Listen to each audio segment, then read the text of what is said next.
Resimen Kosak ke-247 dari pasukan lintas udara Rusia menghancurkan angkatan bersenjata Ukraina dengan drone di wilayah Kherson.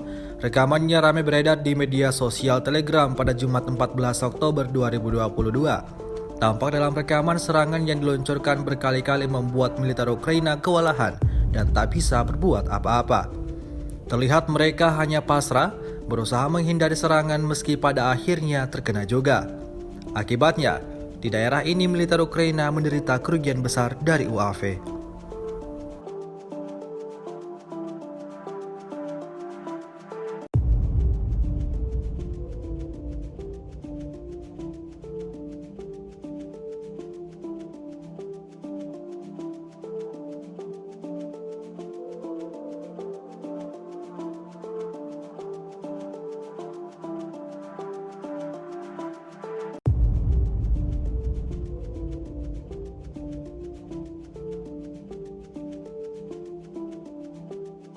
Rusia melaporkan secara total 321 pesawat Ukraina dan 161 helikopter, 2.221 kendaraan udara tak berawak, 380 sistem rudal anti pesawat dieliminir sejak awal operasi khusus.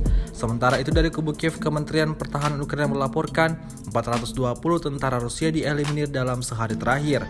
Total 63.800 prajurit Federasi Rusia meninggal sejak awal konflik hingga hari ke-232.